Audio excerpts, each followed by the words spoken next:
Or put your hands up. Oh, wow. Okay. Ours flickered, but no. I just pressed record. So I'm definitely going to be way more professional. Um, and I just wanted everyone to know that I am going to be recording this because a couple of people did ask for it to be recorded. So thank you so much. So we are going to get right into the meeting. I know that the bulk of the meeting is going to be introducing the beautiful folks around the table and get to know kind of who you are and why you're here. So I am going to start with that. And what I'll probably do is start with our team.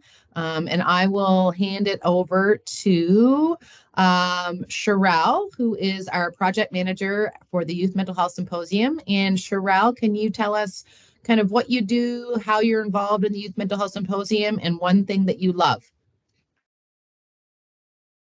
One thing I love about the Youth Mental Health About Symposium, or winter. just something No, I about love? winter. Oh, about Sorry. winter. About winter. I am Cheryl LeBlanc. I'm a project advisor. I'm at EECD. I was with Change Leadership, so Deneen's team for 6 years, I want to say. So I was lucky enough to be there from the beginning of the concept of a center of excellence. And I was lucky enough to be able to see all of our centers of excellence come to fruition.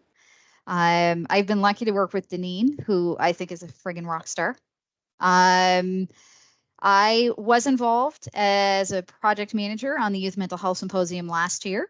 Unfortunately, I did have to miss the actual event. I got sick and was unable to attend. But I've heard amazing things. It will be just as amazing this year, if not even better. Lessons learned moving forward. And one thing I love about winter, I do love the quiet when it snows. It is a very beautiful quiet. I love that. Thank you, Sherelle. And she's being very modest because she and V and Robin were my dream team and did so many things. And I woke up the morning of the event, or no, the day before the event, saying, I'm not really feeling well, not sure if, and I was like, oh, my soul, how are we not going to have you there? So this year she'll be there for sure. Right? Awesome. I'm going to hand it over to Peter Kelly. Hi, everyone.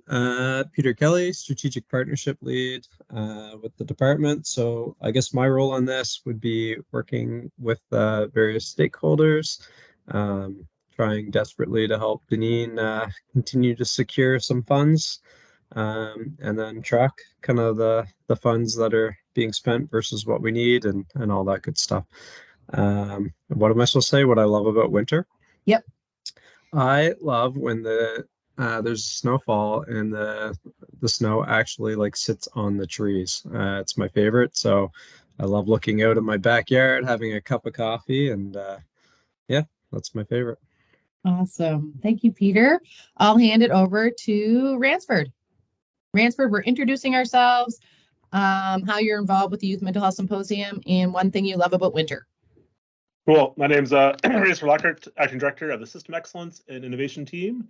And I would be direct support to Deneen to help her facilitate, execute, and operationalize the symposium. And one thing I love about winter, easy, throwing snowballs. Simple. Perfect. Lovely. Get it hurt. Excellent. Moving on, turning it over to V. Hi everyone, I'm V and I'm Deneen's intern. I was also with Deneen last year working on the Youth Mental Health Symposium. So I'm super excited to come back and make an even better mental health symposium this year. My favorite thing about winter is probably White Christmas, so snow during Christmas with Christmas tree, and then during winter they have these like winter edition mugs, and I'm a big mug collector, so I love when winter comes. Awesome. And V, can you tell us where you're from and kind of a little bit of I just think your story is so neat that you've come from away, international student, and really hopes to find a home here. Yeah, so I'm originally from Vietnam, but I moved to Canada in grade 9 all by myself because I thought I wanted a change somewhere halfway around the world. So I just kind of picked up my things, got my visa, moved to Canada and lived with a host home for 4 years. And I've been to Ottawa for my first year, but then it wasn't really my vibe. Then I moved to St. John, and then I'm here in Fredericton now, and I think I'm gonna make New Brunswick my home because it makes me feel super cozy. And I always feel if I get lost, like somewhere in New Brunswick, I'll always find my way back home because everyone's so nice. Good call. I love it. Yes, awesome. And I asked you to share that story because really the Center of Excellence, that's really what our model is all about, is kind of engaging students in a way where they actually see themselves living in New Brunswick and making a living in New Brunswick and showcasing the opportunities that are here in the province. So when she spoke about that last year after her internship, it just melt my heart. All right, next we're moving on to, I'm just keeping going with my team, Lisa. I'm Lisa DeLuca. I started at EECD late this summer. I'm the learning specialist for welcoming newcomers and cultural relations. And Deneen supported me a great deal since I started. One of the projects I oversee is called The Bridge, and it's for high school age newcomers who have limited or interrupted prior schooling. And so part of the program is to have to work on positive mental wellness. And so Deneen gave an amazing PL to the facilitators of the program, and she helped create some resources that they're using. So I very much appreciate that partnership. And what I love about winter is cross-country skiing. Nice. Love it. Okay. Thank you, Lisa. Moving on to Robin. And just to let you know, Robin is here, completely retired. And I sent her the invite, not thinking if she was going to come or not. And this morning she's like, do you want me to come? I was like, well, you can, but you don't have to. And I would really like you there, but you can. Anyways, Robin's here. Go ahead, Robin. Hi, everyone. I'm a retired administrator from FHS, as Deneen said, but I worked with Deneen when we were both administrators at FHS for a number of years and taught 28 years of English high school before that. So I was part of, I will say, the dream team last year because Sherelle is being very modest because she was the rock star last year, keeping our team organized and on task and focused. And I did not realize that V is back. V, I'm so happy. That's just made my day. And Deneen, because V and I were the grunts. I think we got our running orders and we just took off and ran with it. But we worked really, really well together. And I think with help from a few other people, created a really wonderful experience last May. So when Deneen asked me if I would stay on this year, I was excited for a number of reasons. Number one, I don't think we need to reinvent the wheel, having done it once. As Sherelle said, great event, but we learned a few things that we can do even better this year and save ourselves some grief and some stress. So I looked after the communications piece last year. And so, happily, a lot of those templates are in place. And then when V had to leave Canada last year in May, I kind of picked up all of the pieces that she had so lovely put in place and ran with it. So yeah, happy to be here, happy to be part of the team. It's really great working with super efficient, passionate people that are all pulling in the same direction. Awesome. Thank you, Robin. And Sabrina. Hi, folks. I'm Sabrina DeYoung. I'm the Learning Specialist for Equity and Inclusion at EECD. And I was on the steering committee last year as well for the symposium, and I attended, and it was fantastic. My background is also in counseling, and yeah, former classroom teacher. So this really speaks to me and all things that have been important in my career. So I'm happy to be here again and happy to work with Deneen and the team. Awesome. Thank you, Sabrina. So that is the EECCD team. I don't think I left anybody out. And now I'm going, Robin.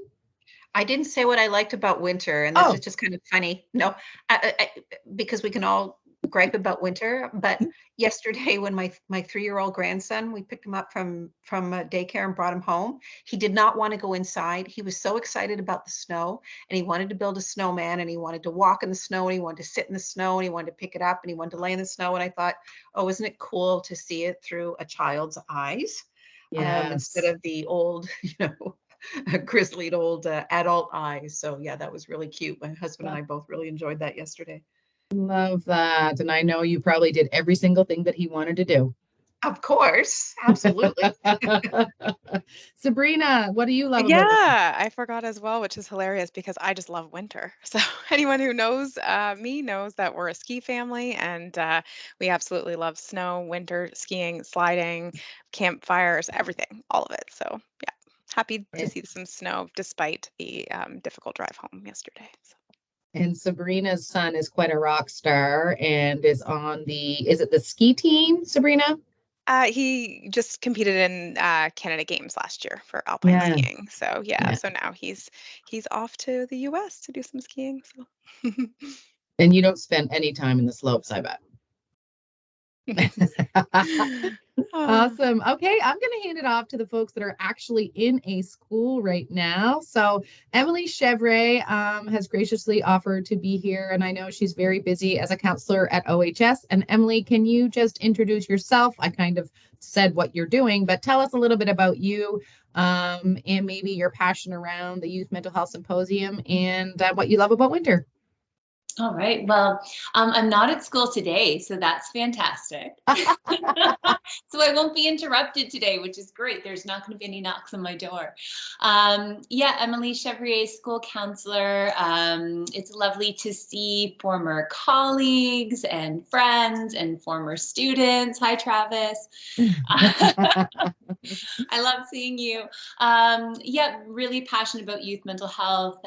Love working with teens, and I attended the Youth Mental Health Symposium last year as an on-site counselor. So really looking forward to coming back and being asked to be a part of this committee. Definitely something that I'm passionate about. Winter, I have 2 young kids, so winter for us is also fun, kind of like Robin was mentioning, the excitement around Christmas, and I think probably like cozying up by the fire is one of my favorite things to do too. So absolutely, and sometimes with a glass of wine, for sure. Yeah, love it. Awesome. Thank you, Emily. Next, we're going to Jessica, and Jessica and I met through mindfulness training, and she has graciously provided PL for our teachers in the province. And Jessica, I'm not going to steal your thunder, so you are on. Hi, everyone. My name is Jessica Bellis, and I am a school counseling lead with the South.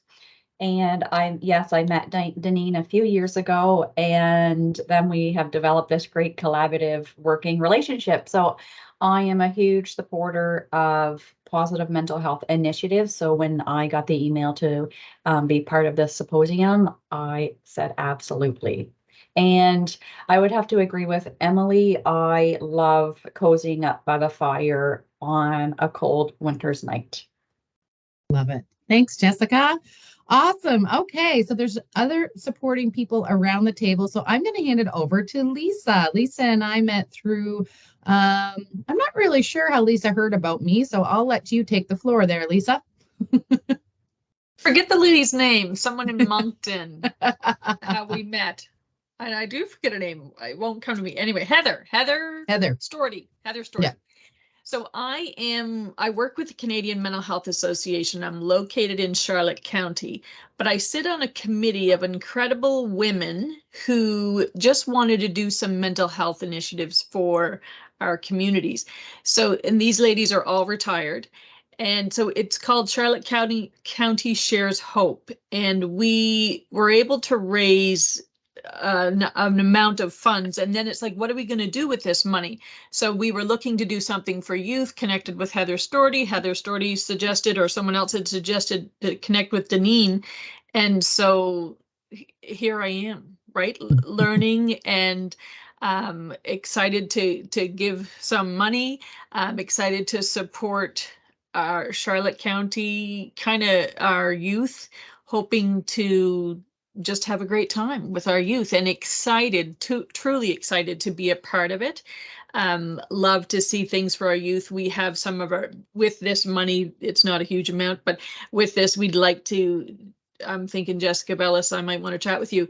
We'd like to bring money back to our Charlotte County high schools so that they can do a mental health initiative starting in September kind of thing. So yeah, I'm learning and happy to be here. Thank you. Awesome. And cross-country skiing like the other Lisa.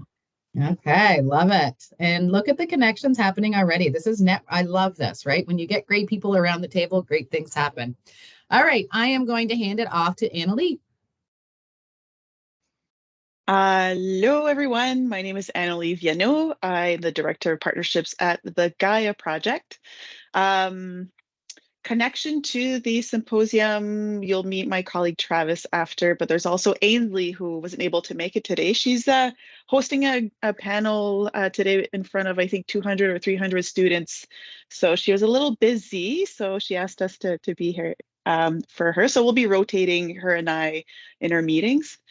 So our connection to this symposium, we're really excited about this. We work with climate change education, climate action schools, and a lot of students come to us with eco-anxiety. So it's our way of, I guess, that link of trying to develop a workshop right now with amazing counselors at the Iris Counseling Center out of Sackville to develop workshops to offer in the province to students who are having a hard time navigating through a lot of the emotions surrounding climate change. So that's where we come in. I studied social work. This mental health has been something that I hold to heart in my personal life as well. But even though, like, through work, even better, it's amazing. And what I love about, there's so many things I love about winter. I'm one of those, I love winter. But I think, you know what, I think what I like best is walking with my dog, Gypsy, and her getting excited by all the tracks of deer, of probably fox or whatever, and getting really excited, and me trying to figure out what that is. Love it. Which still learning. But yeah, happy to be here. Thank you, Annalie. We'll hand it over to your partner, Travis. Hello, everyone. Partner in crime is what we are. I won't repeat sort of the Gaia Project's engagement with mental health and climate anxiety. So I'll just say that I'm happy to be here. My role with our organization is largely on the financial side of things, but I also have a special interest in making sure that young people reach proper mental health goals that they set for themselves. And my favorite thing about winter is I'll sit inside with a book. I'll be by the fire as well. Yeah. Oh, love it. So good. All right, handing it over to Anita. Hey everyone! I just have to say before I launch is I just love being in this space. The positivity in this space is just really exciting. So, and thanks Deneen for kind of inspiring that. I'm Anita Newling. I'm the Child and Youth Program Manager at Capital Region Mental Health and Addictions. We have a youth hub here, which is what I manage. We support the mental health and wellness of children and youth and families through our kind of upstream programming, as well as connecting kids and families to resources and services that are available in the city. I'm based in Fredericton. I was on this committee last year. I feel like I could have pulled my weight a bit more. So load on those tasks that you might have this year. I'm happy to help out wherever needed. Oh, and winter. All these people that love winter. I don't love winter. This is like, I'm sorry, I'm not, well, I am Canadian now, but I didn't grow up here. I can't skate. Everything I do, I fall over all the time. So I don't love it. And now my kids have left home. I don't have to go out and build a snowman. I don't have to, when I get grandchildren, if they come, then I will look through the eyes of those young. But right now, I'm just enjoying staying inside with a book and a cup of coffee. Love it. Thank you, Anita. And last but not least, and just to let you guys know how I chose everybody, it's just the first people that are on my screen. So people are always like, oh, you picked me last. I am saying last but not least for sure is Alyssa, who is from RBC, who was one of our biggest sponsors last year. And we're so happy to have Alyssa here. So Alyssa, take it away. So hi, everyone. So I am from RBC, and we provided sponsorship last year. I understand we're doing it again this year. So super excited to come back. So I might be a banker, but my education is not in banking. So my education actually is in criminology, psychology, and youth work. So yeah, I made quite a switch, but I use my education a lot still. So I love how this kind of melds the two together. And So super happy to be back and, kind of jumping on board from the beginning this time, which is exciting.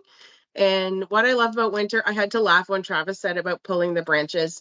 So up until COVID, I used to do sleigh rides. I'd spend my whole weekend, like 8 hours outside at the barn doing sleigh rides. And that was kind of a favorite thing to do with a sleigh full of kids, is just kind of subtly pull that branch and the kids get piled with snow and they loved it. So that'd probably be a favorite, just hearing the kids and maybe not so little kids, having a great time. So I love it. And are you still doing sleigh rides? we never went back to it after COVID because, of course, all that foolishness that went on.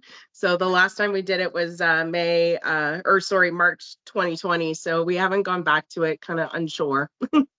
So I kind of hear like an invitation for our steering committee to maybe be the first ones. Yeah, well, you know what? Honestly, it's such an insurance racket. That's like the biggest problem. Oh, okay. Yeah, that's the biggest problem. But I get it. Yeah. I just want to say thank you. I knew this was going to take the bulk of the meeting, and a couple people said, you really don't need to spend that much time. I absolutely would disagree. And I'm just seeing John Sharp arrive, who is just getting the invite now. John, we just did all of the introductions. And I'm just saying how lovely it was that everybody was looking at the screen. You're engaged, and to me that means so much. And I hate to put John Sharp on the spot, but we just went around the table and we started at 1:30. It took us 25 minutes to introduce these beautiful people. I am recording this, so I will send you the recording as soon as we're done, John. And can you tell us who you are, and what you do, and your favorite thing about winter? So, colleague Cindy Miles is going to jump on as well. We just got the invite, so that's why we're late. So apologies. Yes. No, that's my fault. So I'm John Sharp. I'm with Partners for Youth, a provincial not-for-profit. Head office is here in Fredericton, but we work across New Brunswick. And a key area of our work is in youth mental health. And we're pleased to be here to contribute to the conversation. And what was the last question you asked? And I got the attention span of a 2-day-old puppy. So one thing I love about winter, I love when it's over. So. Thank you for being honest. That is awesome. I love it. Thank you. Cindy, I want to apologize up front. That forward did not go until right now when I saw that you guys weren't on. I was like, oh my soul. And we just started. We just did introductions, and we've spent 25 minutes getting to know these wonderful people. I have the recording and I'll send to you so you can review when we're done. But Cindy, we would love to hear what you do at Partners for Youth, and why you're involved in mental health for youth, and also one thing you love about winter. I can see why it took 25 minutes to go through that. So John told you about what Partners for Youth, about Partners for Youth. I won't go into that. I've been part of the mental health conversation really since 2008, back with Connecting the Dots and Staying Connected reports. I've been part of Step Care, youth mental health, a lot of youth engagement conversations. Been the program lead and support for a lot of youth mental health summits across the province as well too, working in school districts as well too, along with a lot of the of our own work that we do around summits and symposiums and bringing folks together under that authentic youth engagement banner. So that's big picture. What do I like about winter? Everything. I like my fast snowmobiles, and I just embrace it. I love it. Awesome. Thank you so much. I really appreciate you folks being here. And again, I apologize for that invite. It's been one of those weeks. So we're all done. And again, I want to say thank you for everybody being engaged. I know that takes a lot of time, but I do think it makes a big difference when you're working as a team, and it really does allow you to get to know who's around the table. So very quickly, just an update about the Mental Health Symposium. We do have the date slotted at May 15th. I believe Sherelle has put a save the date in your calendars. If you did not get that save the date, then let me know. It's May 15th. And I put in 8:30 to 4:30. Typically the event would be about 8:30 until 3. But it'd be lovely to have you guys there for the day. So everybody on the steering committee is certainly invited to be there for the day. So if that's something that you cannot do, please don't stress about that. If you can only come for portions of it, that's fine too. Sabrina talked about it earlier. She could only come for portions of it. That's absolutely fine. I know everybody's busy. It is going to be at the Woo Center again this year. And I just wanted to let you know that last year we had 200 students there, and folks after the event were like, oh, we can make it bigger and we can do this and we can do that. And I shouldn't say one, but a lot of the comments that stayed with me that night, because I always review that night just to have it fresh in my head, was a student said that they felt extremely safe in that space, and that it was small and intimate enough that they felt like there was their peers there, which is lovely because you don't want too few. But they also said that they probably wouldn't have spoke their truth or maybe spoke up and asked questions if they were in a bigger space. So to me, again, when people were saying, well, let's do this and let's do that, I pushed back pretty quickly on, making sure that we're staying true to what the students want, because this is all about the students. And so we're keeping it at 200 as the max, 50 for each district. Again, last year we didn't have 50 from the north. So we divided those up between the other districts to make sure that got covered, and we'll do the same thing this year. Registration, just like last year, it's put out on a date. Everybody knows that date, so it's accessible and ethical across the province. We won't get into those weeds right now. But the other piece that I wanted to speak about, and Claire's not here, but Claire and myself and Sabrina and Andrew Cuthbertson and Mark Nicholson and my intern Sabrina. Am I missing anybody? Trisha Berry? Trisha Berry, who's Yeah. now, she's in New Zealand right now. She just sent me a picture of her enjoying a cappuccino outside. So we have, because we did the focus group last year, we have that data, but we also have some other beautiful data that we're looking at. So we're looking at the mental health check-ins that were done across the province with all the students. And also ASD West did a student-led, survey, but it's very well done. And I'm going to send you all of these documents so that you guys can review as well. They're free for everybody. It's not something that's secret. For the mental health check-in, I'll have to check with Andrew to see how we can distribute that. We'll just give you the provincial, the data. I believe we're able to do that, but again, I'll have to ask. But we took that data, and what we're doing right now is we've asked our head researcher to pick out the main themes and review them. And I just have my notes here from our meeting the other day. And of course, you get those folks around the table. It took longer than we thought. So we have another meeting booked for next week. But there's quite a few, maybe ideas that we didn't address last year because it was our first time.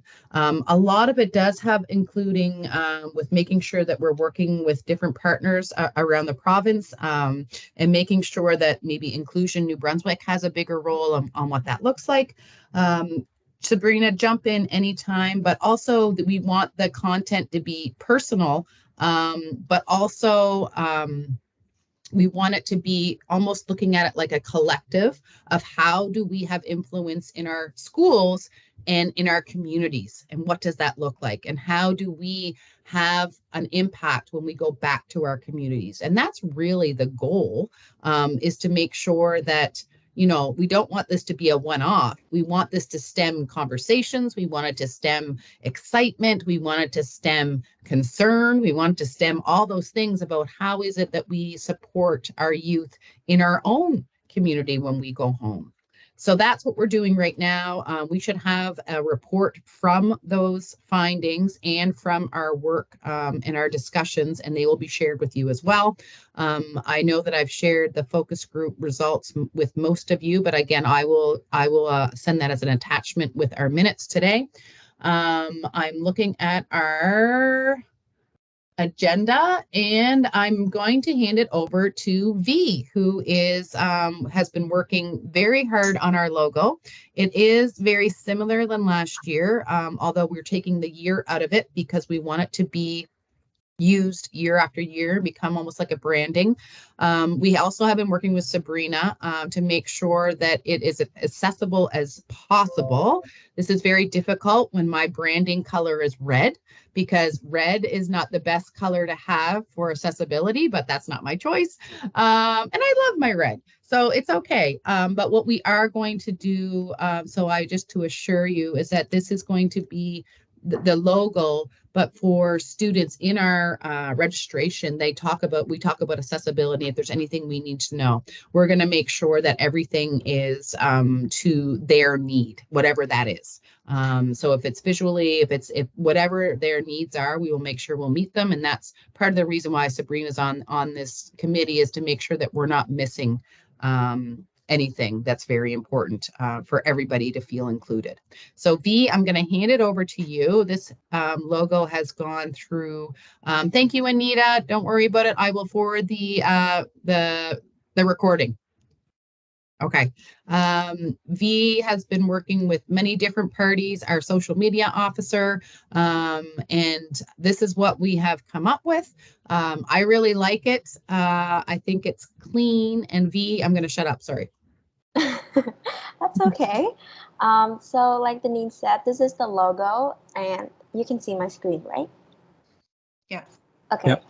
So that's our logo, and I know Denise speaks about accessibility in the red color, but I think that when it's on a high contrast behind a white background, it will make it somewhat easier for students to be able to see the message. The font may be small, but like Denise also mentioned, will kind of accommodate to all visual requirements. If the logo font needs to be bigger for certain like swag items, certain papers or brochure that comes out, we'll also kind of adjust to that too. And last year we worked with Instant Imprints to get all of our swag, and this year we decided we're going to go with Instant Imprints again, just because they're such wonderful partners and they turn around so quickly when we need something last minute. So so we're going with them again. And last year for our focus group, we also talked with students about what they want in swag bags, what they want to bring home after the event. And a lot of students mentioned they want like a brochure with everything mental health kind of resource in one place, so that they can kind of stick it on their fridge, have it in their backpack. So we made a brochure to go with that. And we also made these key wallets. So like they're small wallets, but on the back, it's a QR code that leads to our brochure, so they can access the mental health resources online too. Awesome. Thank you, V.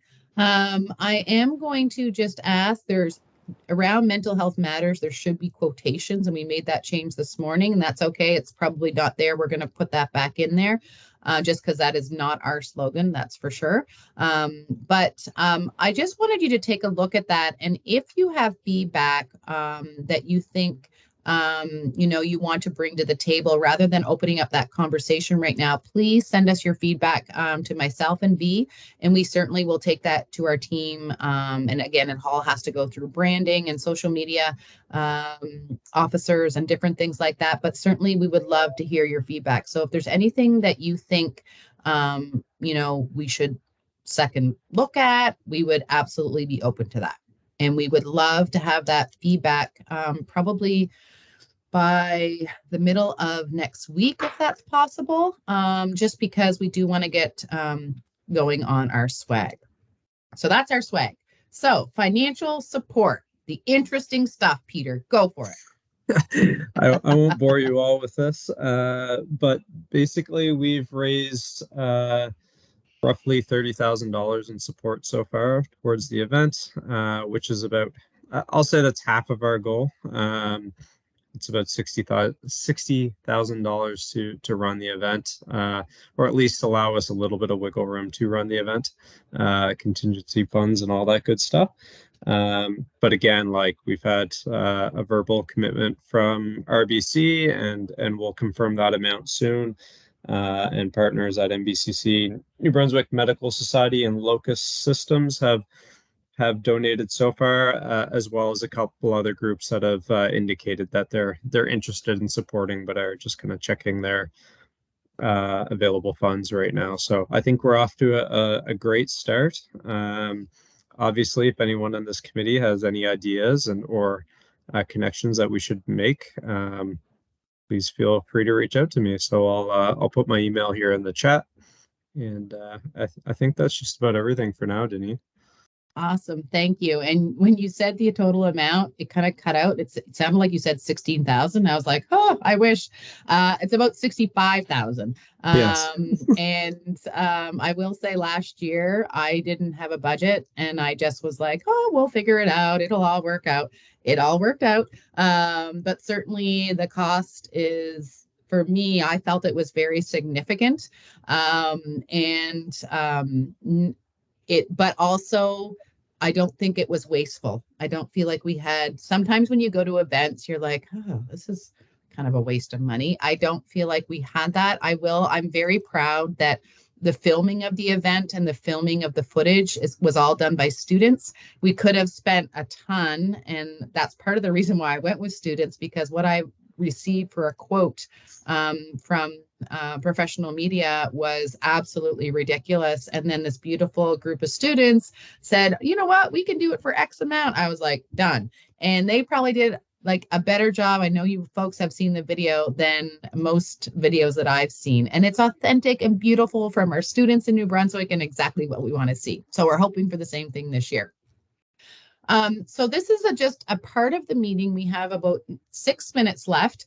I wanted to invite you to speak about any extensions or feedback from last year's event. And I believe most of you were there. Some of you were not.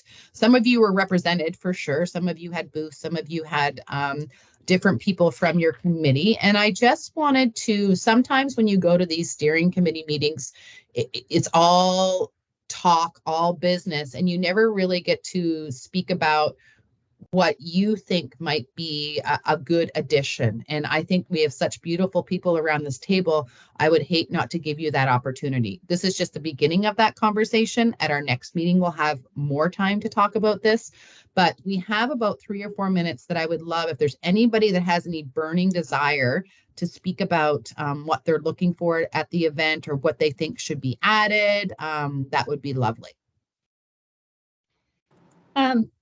I don't know exactly what it looks like because I wasn't there last year, but because welcoming newcomers and culture relations is part of my job, one of the things that I've noticed in working with newcomers is that talking about mental health is a very Canadian or maybe a Canadian and American thing. And I know a lot of the newcomers I worked with would say things like, why is the school counselor talking to me? Does he think I'm crazy?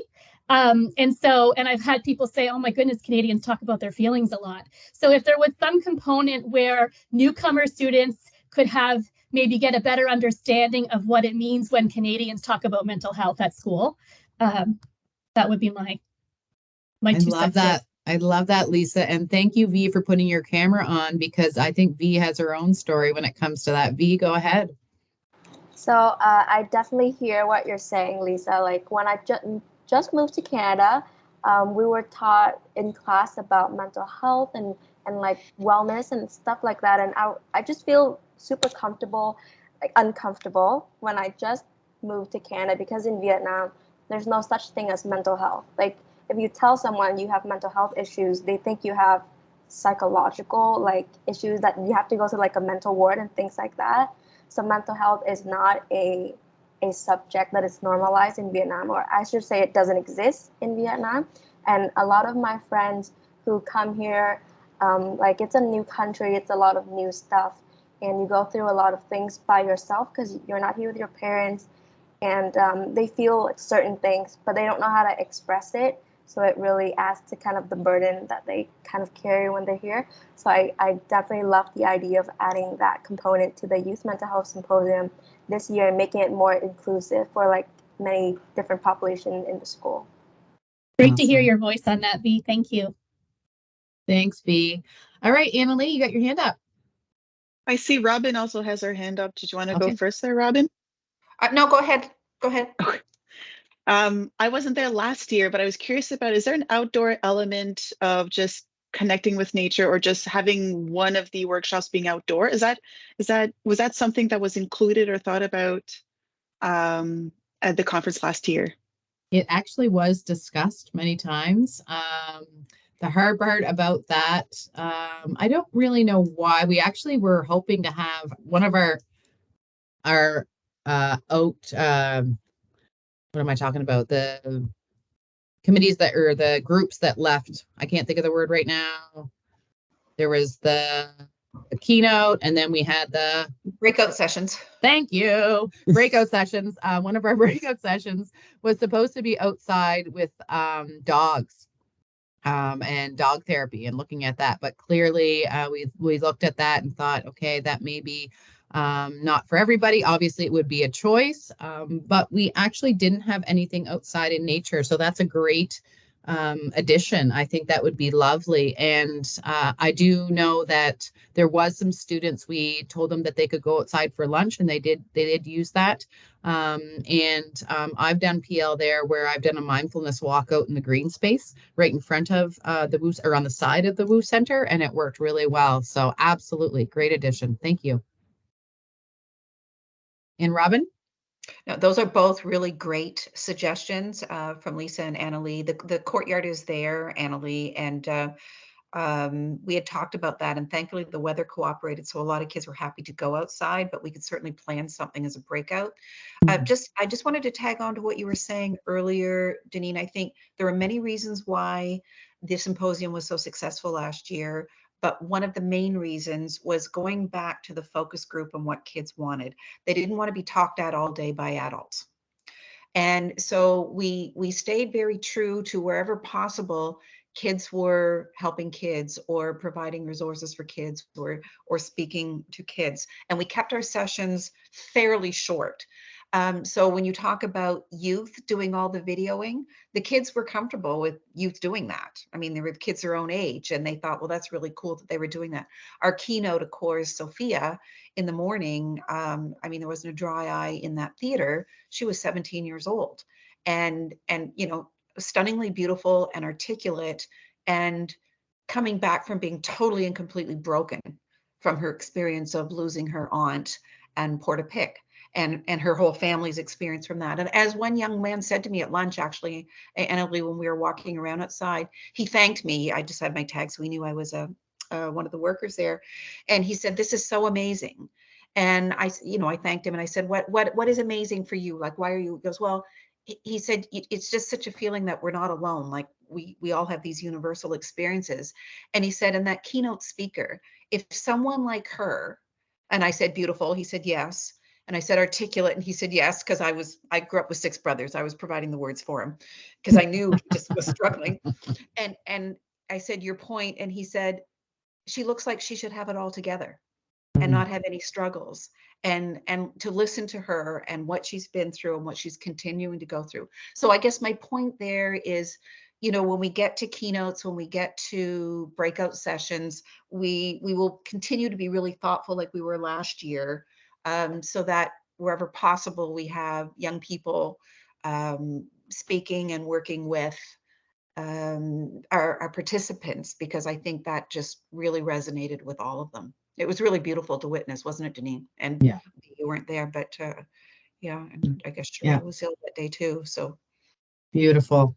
What a great segue. It's 2:16. Robin, you're lovely. We're going right into, I know everyone didn't have time to give feedback, but certainly if there's something that you need to write me about and right away, certainly feel free to do that. But at our next meeting, we actually are the bulk of our meeting is going to be talking about what the event actually looks like.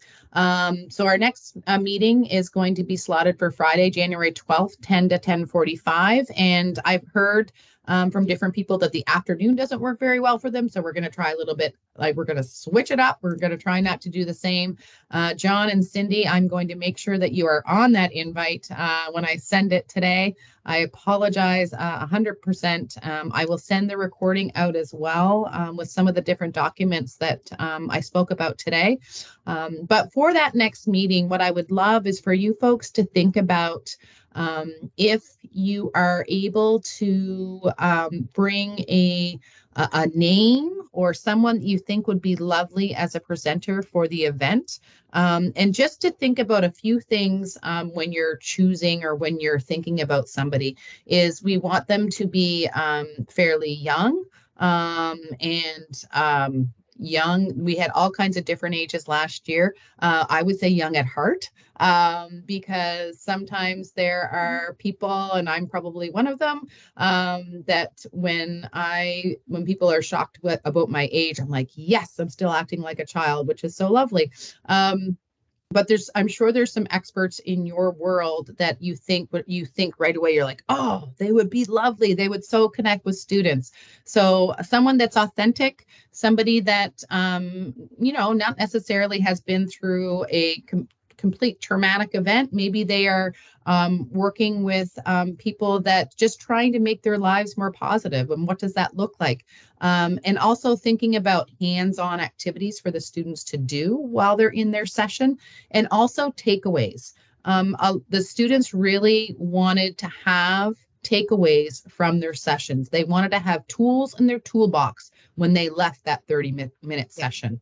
And they wanted to have it in their back pocket. They didn't want to have to read it. They wanted to learn about it and do it or experience it during that time. So I'm going to leave you with that. I absolutely appreciate everybody being here. I'm really excited about the event. This year we are going to be, again, I'll go through the agenda at our next meeting. We are only going to be doing one keynote. Last year, I think we tried to cram too many things in. So we will be just doing one keynote during that day. And we're hopefully going to have a draft of what that day looks like at our next meeting. So it is 2:19. I am 4 minutes over. My math's not the best. If you want to stay on and chat, I'll stay on. And if not, have a absolutely beautiful day. And it's gorgeous out with the sun out. So please go outside and enjoy all your winter activities. Thank you. Thanks, Janine. Thanks, Janine.